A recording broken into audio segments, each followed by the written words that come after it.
Welcome to the Golden Age of Cardboard podcast, where we remember a time when stacks of cards were held together with rubber bands and Mickey mantles were put in bike spokes. We hope you will enjoy and reminisce as you come along with us as we tell stories about the baseball cards from the Golden Age of Baseball. We will examine the state of the vintage baseball card market and talk to some of the greatest collectors in the hobby. You won't be hearing us talk about any chrome or shiny cards here. Now, to take you on this retrospective journey, here's your host, direct from the shallow end of the gene pool, my son, Mike Moynihan. Yo and hello everybody, Mike here, and welcome to another episode of the Golden Age of Cardboard podcast. See, it's been a couple weeks. I can't even say the name of the show without messing up, but I had the National, had a little bit of time off built in there, and so I just hadn't done an episode in a few weeks, and it's good to be back with you guys. I had a great time at the National. For those of you that only listen to podcasts and don't follow me on Baseball Collector generally, great time at the National. In fact, today is going to be a cool opportunity for me to show off and talk even more about one of the big cards that I got at the show that I'm so happy to finally own. And lately I've been seeing more and more books about cards and baseball history and melding the two together. And there's nothing that makes my heart happier than seeing, first of all, a book that you can actually read and not something online, although online reading is, I guess, better than nothing at all. But a book that I can read. I'm an old school guy. I love flipping through pages and reading at my own pace. When you include the history of the game, when you include cards, that's an awesome thing. And so I have Phil here from 1912. I'm going to read the book title properly. One Splendid Season, Baseball and Americana in 1912. Here's the book. Some of you that follow Alex Bowman 53 on YouTube, you know that Phil was on his channel recently talking about the book, talking about everything. I'm doing it kind of where I only watched a little bit of Alex's interview because I wanted this to be natural and I didn't want to know all the answers. Phil, how you doing, man? I'm doing great. Thanks for having me, Mike. You bet. Thanks for being here. And it is so cool to see you do a book like this. I've talked to a number of authors lately that have done this kind of thing about different periods of baseball history and baseball card history. Why 1912? Well, I would begin by saying I wanted to do an annotated presentation of the T202 set. And so really it was driven by the T202 set, which happened to come out in 1912. But then as I began to think about how to present an annotated presentation of the T202 set, I thought about, do you present them alphabetically? Do you do them by theme? But the 1912 season is really a magnificent season in baseball history. And I know you're familiar with this book, Larry Ritter's book, The Glory of Their Times. This is a book that a lot of us know and love, and we've gotten to know the dead ball era from that. And I will tell you that the season of 1912 is mentioned more than any other. You've got, Smokey Joe Wood's 34 wins, Rube Marquard's 19-game winning streak. You've got the incredible World Series between the Red Sox and the Giants and Fred Snodgrass and all that. But you also have the opening of Fenway Park. You have the opening of Navin Field, which became Tiger Stadium, the opening of Redland Field that became Crosley Field. You have Ty Cobb going into the stands and beating up a fan in New York. So it seemed to me, well, instead of just presenting the T202 set, why not use that set to tell the story of the 1912 season? And that's what I've done. Well, it's done spectacularly, by the way. And what I love is I actually thought I would have thought if you would have asked me that it was the other way around, that it wasn't meant to be focusing. I mean, you use the T202 set to tell the story, but I would have thought it was more of a historic, that's kind of maybe your point, right? I would have thought, man, this is cool. Yeah, you could look at it both ways. But I had collected the T202 set from when I was small, and really completed it in the late 80s, early 90s. And this is a set, so as long as we're talking vintage cards, I'll tell you why this set has been so precious to me. It doesn't get a lot of love by certain collectors. We all know the T206, and most of us know T205, and the end panel of the T205 was used as the end panel on the T202. But the T202s have a couple things that I think no other cards have. One is that wonderful center panel. So I'll just hold one up here. You've got the two end panels. These are like T205s, same size, but they just don't have the gold border. But then in the middle, what you've got is a black and white fast shutter speed photograph. And this is, to my knowledge, the first use of fast shutter speed photography on baseball cards. Fast shutter speed up to 1,000th of a second. So this card, for example, you've got a ball, you can't easily see it, but it's frozen in midair. Or you're going to show the one, I think, of Ty Cobb stealing, and you've got dirt flying up as he barrels into third base. It was depicting the game in a way that was new at the time, fast shutter speed photography. But the other thing that makes the T202 special is that if you flip them over, you have on the back extensive captions. And so the T206 has no captions on the back. It's got these wonderful brands and logos, and a lot of people collect those variations, and that's great. T205s began to have some captions and a few statistics, but the T202s, you will have not just the end panel caption for the player, but the center panel caption. And that's about 120 words in the center panel, about 60, 70 on the side. You add all that up for all the center panels and all the end panels, and you've really got a little book. And if you transcribe the book, which I've done to look at the whole thing, there's a wealth of information about the way the game was played, who the players are, where they come from, the vocabulary. It's really charming. So I wanted to present that, and that's what gave me the idea of doing some sort of annotated presentation where I really dig into a lot of the captions. What do these terms mean? Where are these places? Who are these semi-pro teams that are mentioned? What about this player that may not be that familiar? And that was really the entry into it. Well, when I, started this podcast however many years ago, and I was doing the golden age of cardboard, right? So you're talking 50s and 60s primarily. And I go into the 70s a little bit, and I go backwards a little bit. And I've really become transfixed with pre-war. As much as I've always known about it and loved it, it wasn't a question of not appreciating it or finding it fascinating. It was like, oh my gosh, if I go down this rabbit hole, I am going to get lost. And just like Alice, and I'm kind of afraid of it, to be honest, because I still got so many things that I want to do in that 40s, 50s, 60s, 70s timeframe of cards that I want to acquire for my collection. But it started, I kind of got jump started into it. I just started acquiring a few and a few more, and I'm like, okay, I'll stop now. And then you can't stop, Phil. It's this crazy pull. It's like the black hole of card collecting is pre-war because there's so much to it.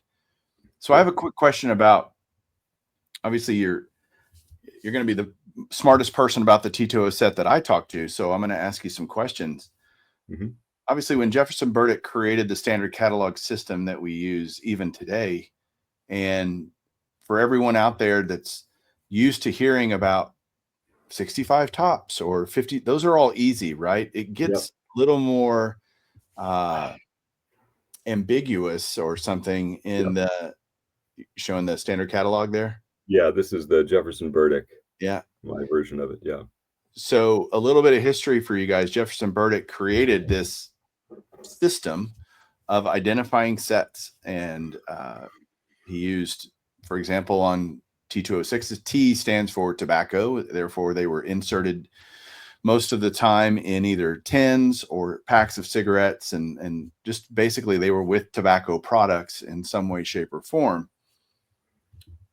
Why T202? Do you have any idea why he named it the T202? No, and he did not do it chronologically. Right. I That's why don't I'm know if asking. he knew that he was not doing it chronologically. So, you've got the T200s and ones, twos, and so forth. But the T206, which some people would tell you is not even a set, it's a set if you look at the front. But if they were issued by the different brands of tobacco, whether it's, Piedmont or Sweet Caporal or Polar Bear, whatever, you could even argue they're different sets. But he called that T206. That came out between 1909, 10, and I think even into 1911. The T205, a lower number than T206, but those came out in 1911. And those portraits, and they're beautiful portraits, were based on photographs taken by the Paul Thompson studio in Boston that were used in the 1911 Spalding Guide. And the 1911 Spalding Guide came out same time as the card, so you have to believe that Spalding was behind both of them. And I think Spalding was involved in the production of the T205 set. The T202s came out a year later in 1912. Why Burdick gave it a lower number, I can't tell you that. There were things he paid a lot of attention to and things he did not pay a lot of attention to. But the brand is the Hassan cork tip cigarettes. People today will be familiar with cigarettes that have filters. In those days, the cork tip was kind of the precursor to a filter that made the smoke, I guess, easier, less harsh. And so a lot of the cigarettes in those days did not have filters, but the cork tip cigarette, and that Hassan cork tip cigarette was a very popular brand. They issued lots of different cards in those packs of cigarettes. There are cards about, flags of the world and Indian chiefs and lighthouses. Baseball is only one of them. But that set came out in 1912. Right. But it is funny. It's the T202, which logic would say that was an earlier issued set than say the T206 because it's a higher number just in that Yep. progression of numerals. And Yep. so it's always fascinated me. Well, why is that way? I would love to be back in the room, fly on the wall when he was, talking to someone about coming up with this system. Well, yeah, one thing that's worth saying there, Mike, is they don't have any date on them. You can infer from the T205 that they came out in 1911 because they talk about statistics in 1910. But the T202s don't have any statistics. There's nothing really to give it a year, and there was no checklist. So Burdick, I think it was Burdick, said, well, how do I create a checklist? How many are there? And what he did is he just listed them in order 1 to 76 based on the alphabetical in alphabetical order of the center panel. Okay. So if it's a close play at the plate, well, that was 1. And if there were 2 different versions of end panels, you have 1A and 1B. And in fact, the card that I have on the cover of the book is 1B. I didn't necessarily want card number 1. I just thought that was a really nice example of the portraits and a fast shutter speed photograph. And so you've got some cards that are just have the number because they're a unique combination of end panel and center panel. And there's other cards where you've got multiple end panels. And there's even one where card 48, where you've got, I think 10 different combinations of end panels. Generally, what the composers did, and again, I think Spalding was involved here, is they wanted the players on the end panel, who were almost always of the same team, to have something to do with who was featured in the center. And if he had a center panel photograph of a certain player, he would usually match that with that player on the end panel. But that wasn't always possible for an interesting reason. And that is, I mentioned these are mostly game action photographs. Well, the National League president decreed at the beginning of 1910, he did not want any photographers on the field during the games. And so any photographs of National League games are prior to 1910. And so you've got some from 1907, 1908 that we've been able to date, and I try to show that in the book.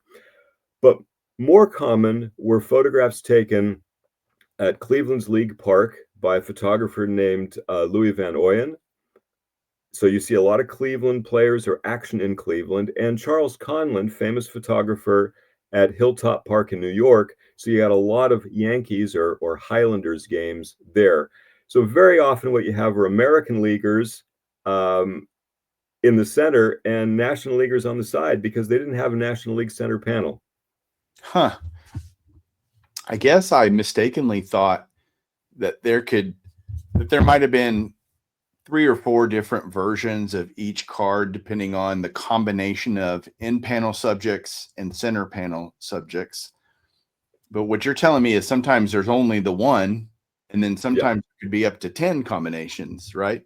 Correct. And at the very end of my book, I've got a 2-page checklist where I list them all, and then I say what page the card is on. So let me just say a word about that. This is the this is the checklist will look like this at the back. I'm on page 148, 149. Yep.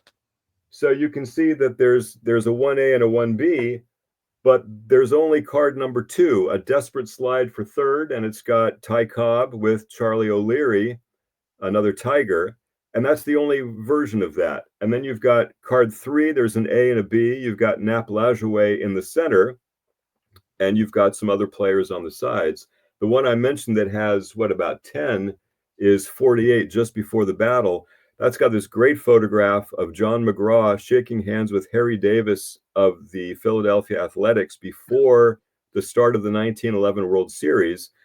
And because it's McGraw, who's the manager of the Giants, you've got all these different Giants on the end panels.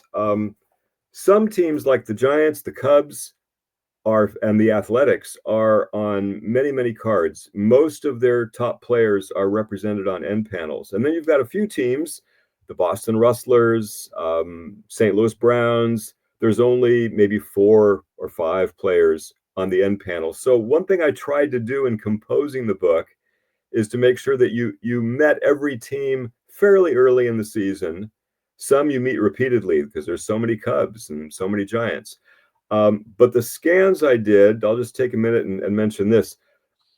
All of them are from my collection, and all of them are high resolution scans, which I think are pretty good quality, with one exception. There was one card there are 3 cards I don't have, and one of them I was not able to show in the book. There's about 20 cards I don't bother to include because they're not unique cards. The center panel is shown somewhere in the book. The end panels are somewhere in the book. So I didn't feel the need to bombard the reader with every single one. But I do have every one, with the exception of that one. There's a few cards I'm missing, and one that I had to borrow a different scan to put in the book.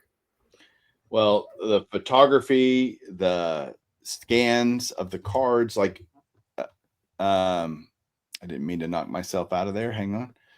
Sorry. Absolutely breathtaking when you look through it, because I think it's an insanely underappreciated set. Maybe not in the hobby, and I don't know how to distinguish between in the hobby and how collectors look at it, but it feels like it's so underappreciated. And to me, Phil, the size of the cards obviously has a lot to do with it. It feels like when I look at these cards, I always see them as 3 panels. I would imagine there were plenty of people that tore these apart, right? Can you find them in single panels? And unfortunately, you can. I don't have any like that, but if you look on eBay, you will see a lot of just the center panel, which to me, it's kind of feels that, there was, you tore off a limb. It's like you amputated the card. But what they did is they have the 3 panels, the 2 side panels fold over, and then that smaller size fit into the carton of cigarettes. So yes, some people split them apart, the very first ones I got, Mike, I even had a few that somebody had folded them in the middle. That happens too. And so Yeah. you will get some that are creased, and the crease in the middle really detracts from it. So what I did over time is I upgraded my set at a time when it was a little more affordable than it would be now, to the point where I have almost the full set and in very nice condition. And that's So what I used for the scans. yeah. I have so many questions about that, but I want to ask about the folding. Sure. It's obvious that's how they were inserted in the pack, to be unfolded and unveiled, what players were on the end panels and who was the center panel. The question I am just percolating in my brain is, I see them always in very, very low grade. It's hard to get something over a 1 because the card is naturally going to be folded in the way that it's, distributed. It will be folded if it's you know what I mean? If you find one not folded, that's what would scare me, right? Because they're supposed to be folded in the way they were inserted into packs of cigarettes. Well, I don't think that having the end panel folded over the center, there is a crease. Right. And if they were simply folded over that way, actually, I think that almost protects the corners, because the corners are no longer exposed on the ends. They're kind of folded in the middle. Right. So in a curious way, if it's folded over, it almost protects it. And I have a collecting colleague who showed me some religious iconography from medieval Italy and other places, where in churches, religious images like that, you might have two saints, portraits of saints, and then some religious depiction in the middle. And even in the Old West, you had ministers who would travel from town to town. Well, how do you make sure that your holy scriptures are protected? You have them on 3 panels, and you fold the 2 panels over the middle, and it actually protects them. So I don't think the fact that they were in that kind of format is a satisfactory explanation of why you sometimes see them in not very good shape. I think you see them in not very good shape for the same reason that there's a whole lot of T205s and T206s that are banged up. They're old, and there was a long time when people didn't pay a lot of attention to the condition. But you can get them in very good shape, and I think you'll see in my book, the scans I have, they really are. There's a couple where there's some of the first ones I got, and somebody had put some tape on the back, and I just left it because I think it's kind of charming. But otherwise, you see them in, I think, very nice condition. Yeah. I would say that because of the natural folding that occurs between the side panels and the center panel, that it feels like, well, they're all going to get a 1 because you already have a natural crease, an intended crease, essentially, or fold, right? And I don't know if they take that into account, I guess, is my question, when they're grading a T202. I don't know. I really don't know. I mean, I'm an old enough guy, and I collected this set long enough ago that only at the very end of trying to complete the set in the early 90s would I buy some that, when I got them in the mail, they were in slabs. So, my cards are not in slabs. I've got a binder with pages like this. Wow. And, I'm looking at my binder, I can hold it up, but and then at the end, when I say the end, I was probably missing about maybe 20 of them in the early 90s, and I was able to buy them. And so I would get, I'd get them like this, and it says, okay, VGX, this is a 4, and it's nice shape. And I think, well, that's nice. What do I do with this? I can't put it in the binder. So, here's Christy Mathewson. This is one of the rarer ones, and it's nice, but I can't put it with the binder. But aside from these few that I'm holding up that are slabbed, I don't have any that are graded. So my cards are not graded. And in fact, my entire collection really is from before the 90s, because I didn't really collect much after that. I was more interested in other things. So I can't really answer the question about the corners and the grading of the T202s. Okay, let me ask you. You mentioned rarity. You mentioned the Mathewson being a rare card. When you say it's a rare card, does that mean there's significantly fewer of those than some of the other ones? Are some of them double or triple printed? You know, what's the story with the population, I guess? Okay, so when I said it was rare, there's demand on the supply side, there's the demand side. Uh, I really don't know about the supply side with except one, and that is what makes this card rare. It's not Mathewson, it's the guy he's with. And the guy he's with is Art Devlin. Now, Art Devlin was a third baseman for the New York Giants through the 1911 season, and as the 1912 season was about to begin, his contract was sold to the Boston Rustlers, later the Braves. They composed some cards that showed him on the Giants paired with Mathewson, his teammate on the Giants.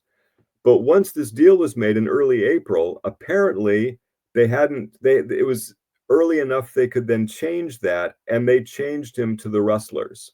So I'm looking at a card here that says Art Devlin Rustlers, and that is less rare.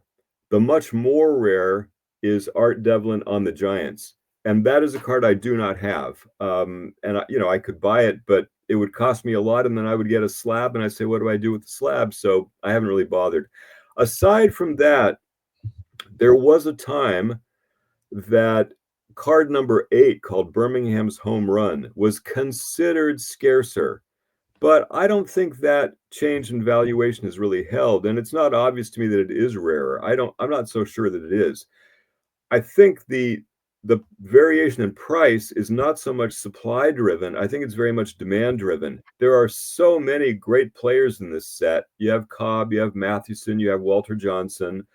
You've got a center panel that shows Shootless Joe Jackson, although does not name him. And so that once people realize that was Joe Jackson sliding into third, the value goes up. It's not the scarcity, it's just the demand for a Joe Jackson card. You've got Tris Speaker, you have Home Run Baker, Eddie Collins. Really, you've got so many great players in this set. And to your earlier point, unlike T206, which has hundreds and hundreds of cards, and even the T205 set has over 200 cards, this is a smaller set. So in that case, it's a little more manageable to collect, I think. How many Hall of Famers are depicted? I guess I would say between Cobb and just different players, how many Hall of Famers are shown in the set at some point? I'd have to get back to you on that. I don't have the exact number, but it's a lot. And you've got one card that's got Johnny Evers in the middle, Joe Tinker on one side, and Frank Chance on the other. You have Tinker, Evers, and Chance all together. You have all the great Philadelphia Athletics, Chief Bender. You don't have Eddie Plank. You've got Eddie Collins. It just goes on and on. And back to the glory of their times, of all the players who were active in 1912 that Lawrence Ritter interviewed for his book, all but Harry Hooper is in this set. They didn't include, outfielder for the Red Sox. He's not in the set, but everyone else is. So whether you like the book, whether you want to collect Hall of Famers, Ed Walsh, it just goes on and on, the great players. And there's some players that are not that famous. Oh, I didn't mention Smokey Joe Wood. There are two players who were not in the T205 set, and they added them onto the T202 set the next year. One of them is Smokey Joe Wood. He does not appear in T205, but he's prominent in T202, and he's paired with his good friend and roommate, Tris Speaker. The other player they added was a guy named Walter Blair, who was a backup catcher for the Yankees. I have no idea why they would have included him. The one I wish they had included, who had a really good rookie year in 1911, and I would have loved to have him in the 1912 T202 set, was Grover Cleveland Alexander, but he's not there.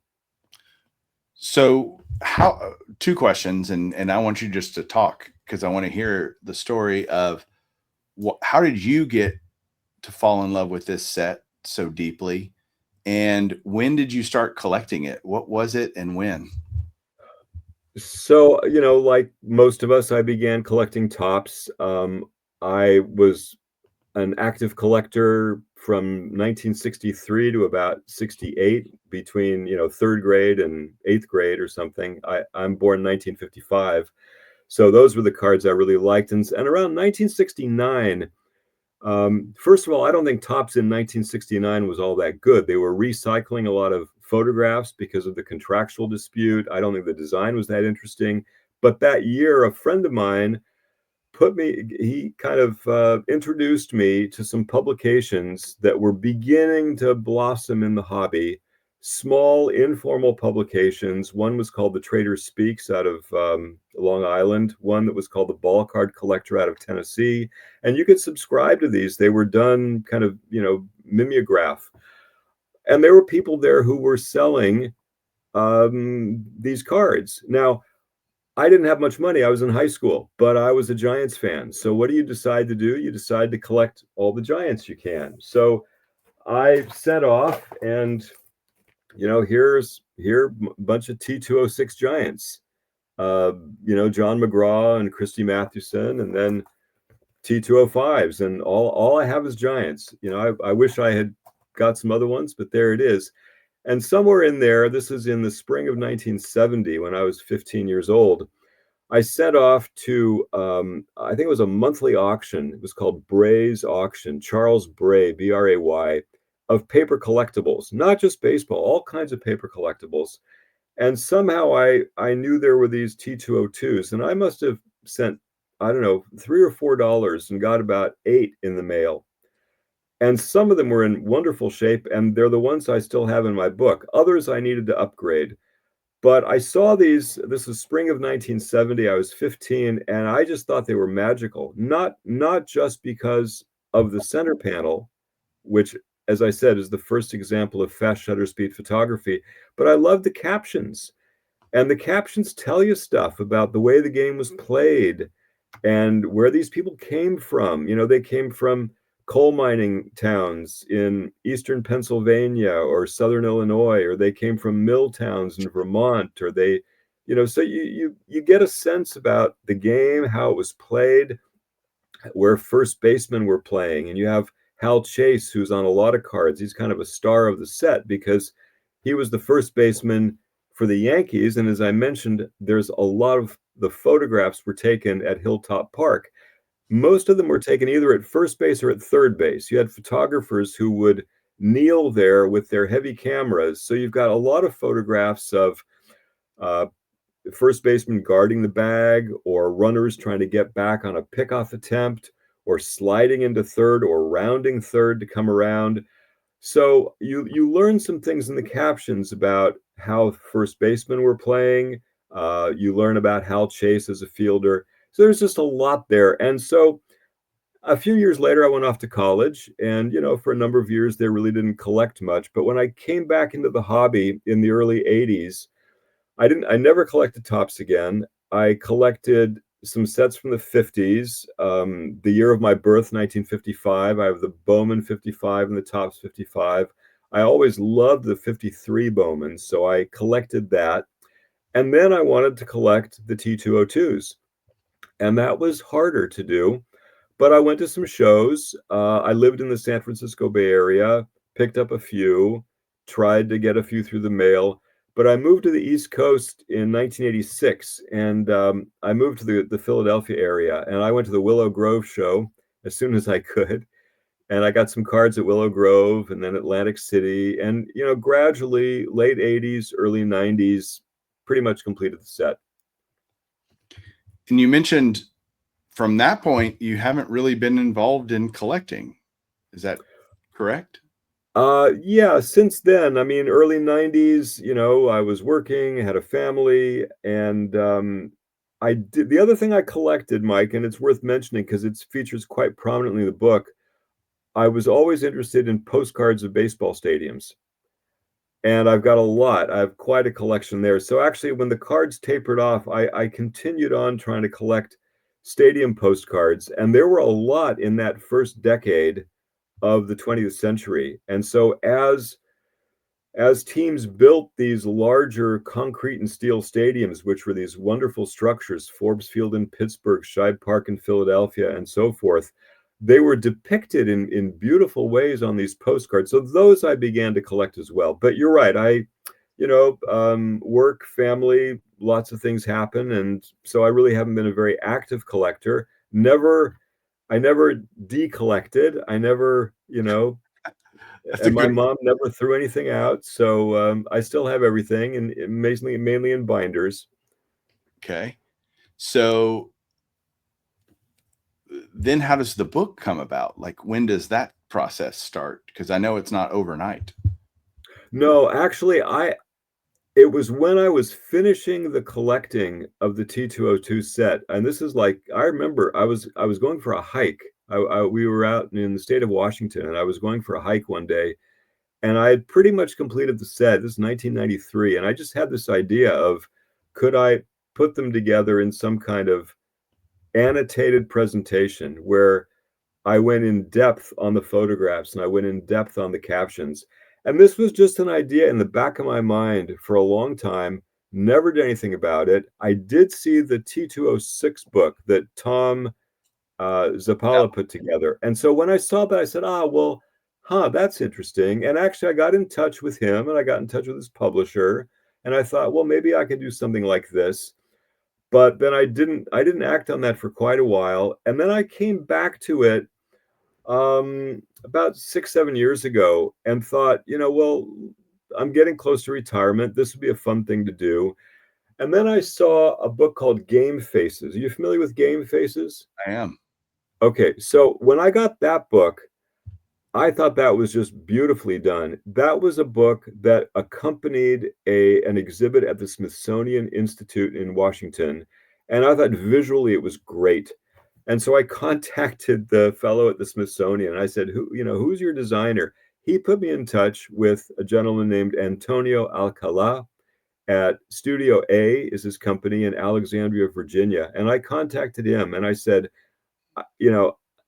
I have the content. I know what I want to do, but you're the designer. I don't understand colors and fonts and layout. So we worked on this together. And he has a terrific team, and so I engaged them. As I said, all the content, all the words, the order, everything was my idea. But what makes it, I think, visually so nice is the contribution of Studio A. So that's how that came about. So what I did in 2021, I'll have to reach for it, and I won't take the time now. But I produced a softback version, a limited edition, and I made about 120, and I sent them to some friends and some collectors, and I sent them some prominent people who said, oh, this is beautiful. And I sent them to a bunch of publishers, and I said, would you like to do a hardback version? And the answer was no. It's hard to get a book published that way. So I thought, okay, well, that's the end of that. But this last year, I continued to get contacted by collectors who said, gosh, I've seen a copy of this and it looks great, and where can I get one? And so I went back and I sharpened my pencil and I figured out a few things about what it would cost to produce it and how I could do order fulfillment, and just said, what the heck? This is something I want to do. I'm not gonna end up in the black on this, but I don't care. This is something I want to do. And so I've now had a commercial quantity produced. It's just arrived last month. It's being held at a fulfillment center, and it's available for order now. So I'm trying to get the word out a little bit. Yeah, I love it. Before I want to ask you a couple finishing questions. Mhm. While we're on the subject of getting the book published and how it's being distributed, where can people go if they want to buy the book? Okay, so it's available two ways. I'm just going to hold this up. I have a website, pmrbooks.com/T202. That's PMR, that's me. So I have a little website with various things I've done, but /T202, you can order it there. And I've arranged to have it also on Amazon. If you get it on Amazon, the order is still going to go to my fulfillment center in Michigan. Amazon's not holding a stock, but you could do it either way. Doesn't matter to me how you do it, but it's available in both of those places. So pmrbooks.com/T202. If you go on Amazon, if you put in one Splendid season, and I think that'll be enough, or you could put in that along with my last name, which is a little tricky to spell, but you can see it there on the screen. So it's available both ways. Well, for those of you watching or listening, if you're watching on YouTube, in the description below, I'll put a link to Phil's website. On the podcast, you can go to the notes about this episode, and there will also be that website there as well for you guys to make it easy on you, because I know you guys want it easy. I know how my audience is, and I get it. I want it easy too, so I totally understand. Phil, what's your favorite card in the set? Having looked and researched and all the things, can you pick a favorite card that you love? Wow. I can mention a few.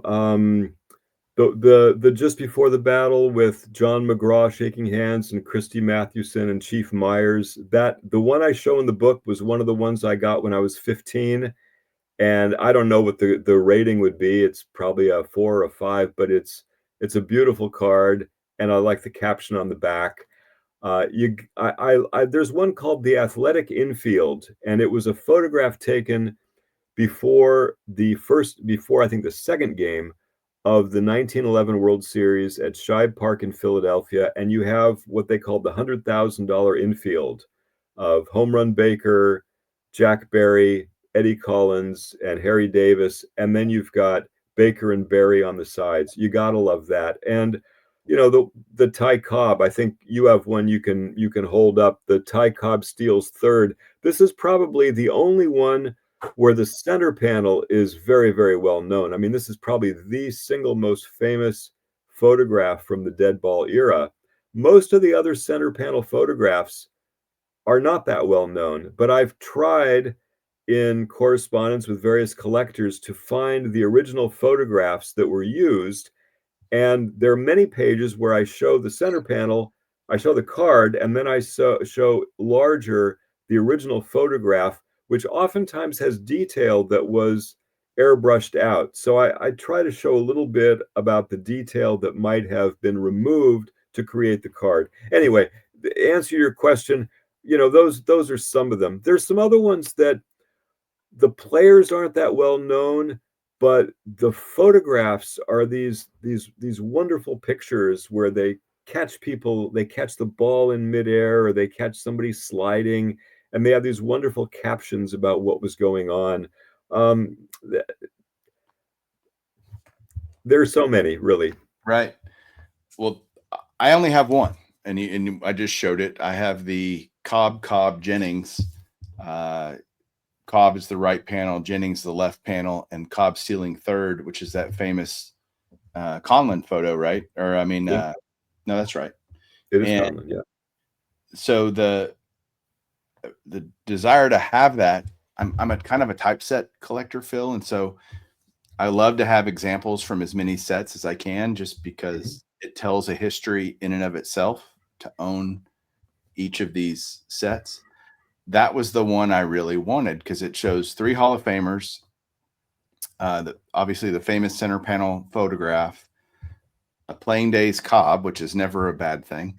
And so it was like this 3 Hall of Famers for one. And so I finally bought it at the National. And Phil, I had a choice at the National of buying that or buying a 41 play ball Joe DiMaggio. They were the same price. Ooh. And the dealer I would have been able to, they were both stickered at $2,000, and I ended up buying the Cobb for $1,700, which is probably more than you paid for the entire set back when you did.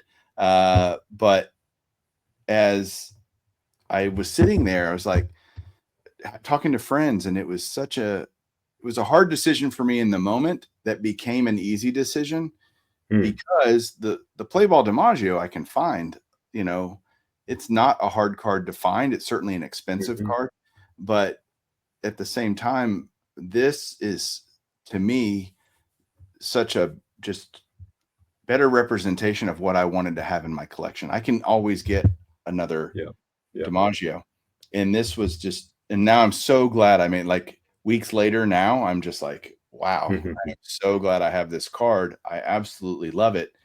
They're oddly shaped, right? And so they're not easy to store. They're not a standard baseball card size. And I think that's what is off-putting to some, kind of old school collectors, or certainly new collectors. Like, well, this doesn't fit, whatever that is to them. And so it's just weird. And at least all the other tobacco cards are all the same size, 205s, 206s, etc. This is weird. And so to me, it's funny you say what you said about putting them in binders and not wanting them in slabs. I would want them in slabs, because then at least they're all uniform. This is the same size slab, no matter, a card could be a little bit bigger, a little bit smaller, and the slab is going to be the same. And that creates uniformity for an OCD guy like myself.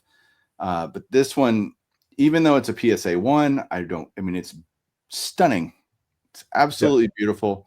I don't, it looks like it's 114 years old or 113 years old, which it should. I want cards that look that way. If it looked pristine, I would be very suspect of any card like that. So I'm, and I knew you and I have been talking for months about doing this interview, and I didn't buy the card at the National because I knew I was going to be having a talk with you, but it certainly didn't hurt. Then I was like, I gotta have one. If I'm going to talk to Phil, I need to have a card.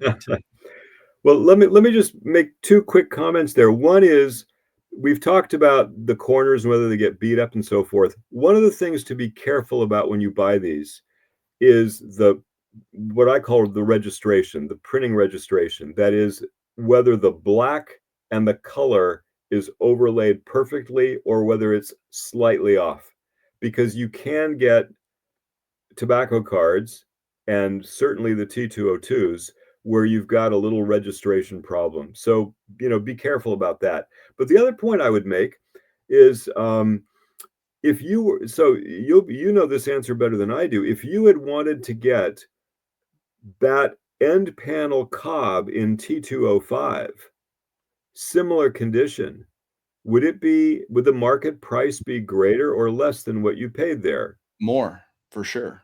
So that to me is a really interesting thing.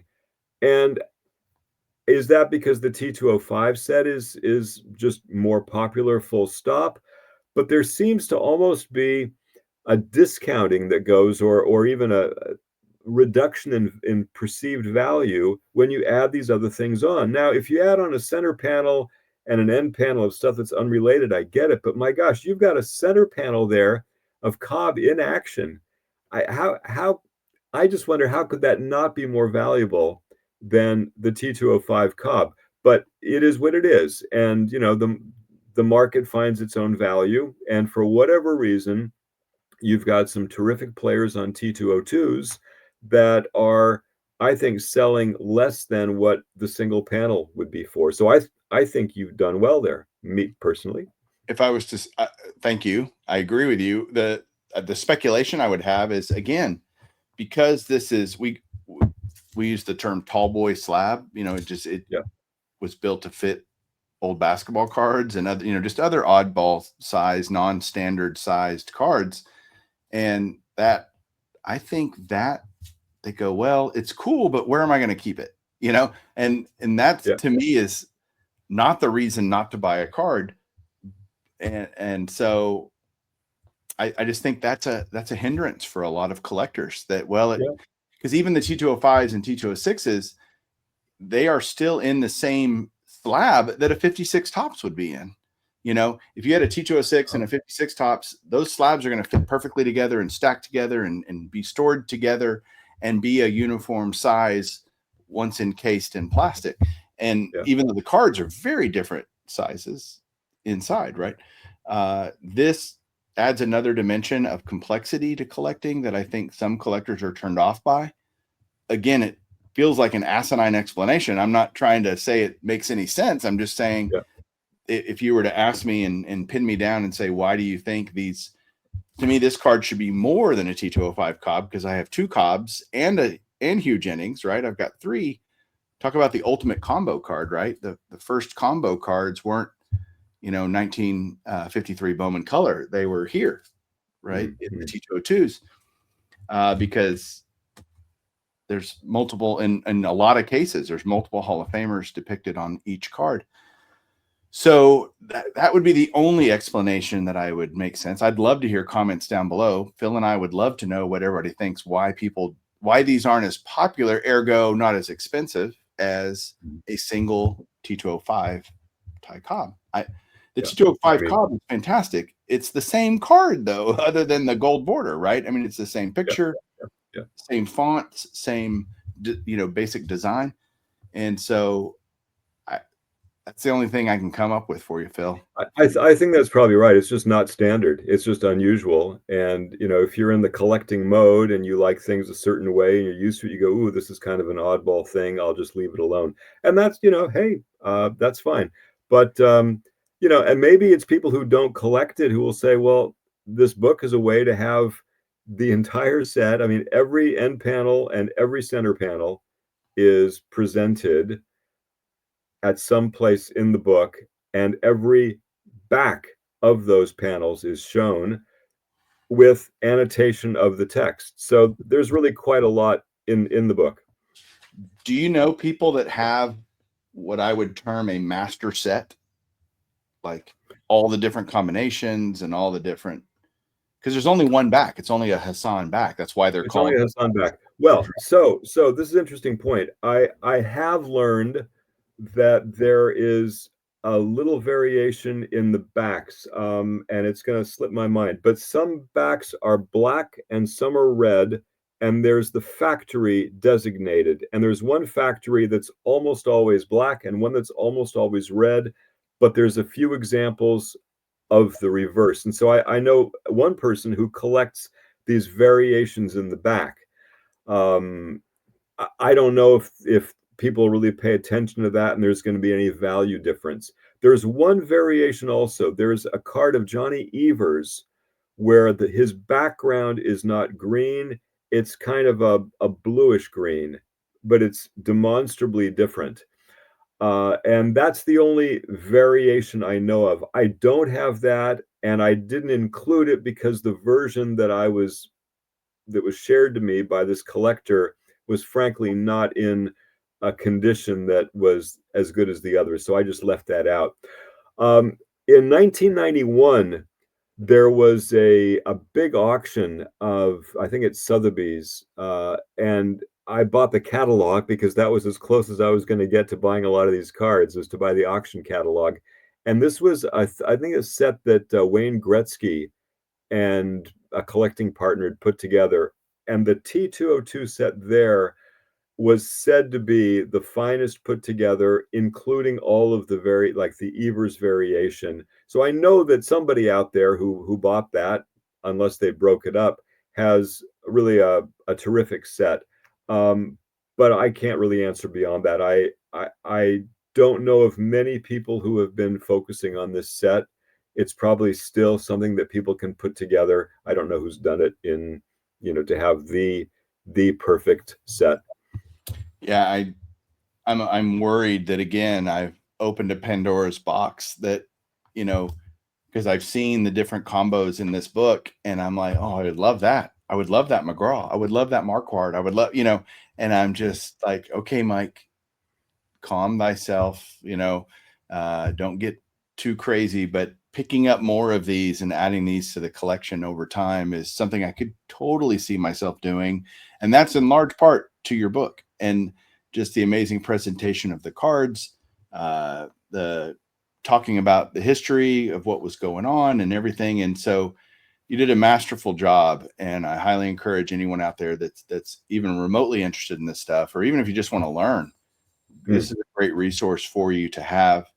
And again, click on the links down below and you can go yourself or Phil's book. So Phil, thanks so much for being here, and hope that was good for you. Any other final thoughts? No, I'm in the early phases of trying to present the book, and I agree with you. There are collectors who are going to like it, and I think there's a big market, maybe even a bigger market, are not so much card collectors, but people who are just interested in baseball history.